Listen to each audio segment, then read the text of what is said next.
This is almost delay harmony. This is delay harmony.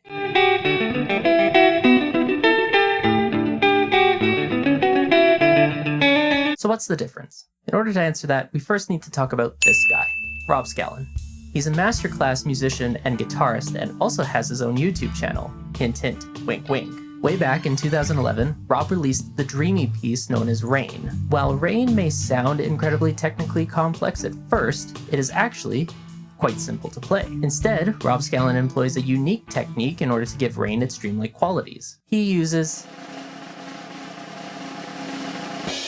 delay. Delay works by taking the input, aka whatever you play, and then spitting it back out to you after a certain amount of time. Most delays will allow you to change the amount of time it takes, and most digital delays will even allow you to change the amount of time it takes musically depending on what your tempo is set in your DAW. For example, say your DAW is set to 120 BPMs. That's beats per minute. A digital delay will let you set the length of delay to a musical note. Let's say an eighth note. And if you play, you will get something like this. Notice how the delayed note lined up with the grid in your DAW? That's because a digital delay will calculate the time of the delay based on your BPM. Make sense? For Rain, Rob Scallon used a delay that was a dotted eighth note in length, which is what made Rain feel so full. Rob also dialed back a setting called feedback, which essentially determines how many times a delay will repeat before it starts to fade out in volume. For Rain, this is about 1 repeat at high volume and 1 to 2 repeats at a lower volume. With Rain then, from start to finish, we have the raw instrument, the dotted eighth note delay, and then a dialed in feedback. This technique is what allowed Rain to feel so full and ethereal while only using one instrument. But now, what would happen if we took this one step further? What if instead of just having the notes play in between each other, we also had them play at the same time? We'd get what I like to call delay harmony. Harmony in its most basic form is usually defined as 2 or more notes played simultaneously. This is usually achieved by either using 2 instruments playing at the same time or by using an instrument that can play 2 notes at once. But what if we took the same delay technique used in Rob Scallon's Rain and shortened the delay time so that the notes played more frequently? Say 16th notes. We'd get a delayed note that plays at the same time as the note that you're currently playing. Now we can achieve delay harmony. But why not just play more than one note? Well, with delay harmony, you can achieve more intricacies in the expression and the vibrato of your melodies, but really, why would I want to put in the effort of playing 2 notes at once when I can get a computer to do it for me? Which is why I wrote and recorded these incredibly complex lines that took hours to learn correctly, so that a computer could do the work for me. Why am I doing this again?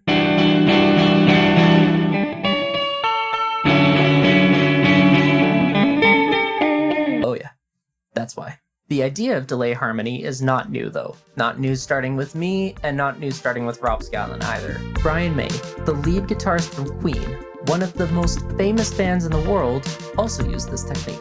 There's even a video of him giving a lesson about it floating around on the internet somewhere. But the idea to play the same melody line starting at different times predates even him. It goes all the way back to Bach, and a musical format known as a canon. In a canon, one instrument starts playing a melody, and then, after some time, a second instrument starts playing the exact same melody from the beginning. This leads to the same melody being played at 2 different times. Sound familiar? The idea of delay harmony has been worked on and developed for centuries. What started as 2 instruments playing the same melody at different times developed slowly through technology and advancing theory to what it is today. But if that's the case, what's the point in learning it? Why bother devoting time to a concept that has been explored so thoroughly? The answer is simply because you are unique. Bach's music was different from Brian May's, which was different from Rob Scallon's, which was different from mine. The original interpretation and expression of a musical idea and the innate creativity that comes uniquely for each and every one of us is always worth exploring. While we might come after one another, much like a delay, we are not the same. We are all unique in our own way. And that's why you should try this technique. And, if you like, leave a comment or send some of your creations my way. I'd love to hear what you guys are making. And, if you need some inspiration, you can check out my song Have a Good Day at Work, which will be available on Spotify and all other major music streaming platforms October 16th. And, if you haven't yet, remember to like, share, and subscribe. Every little bit helps me make more music.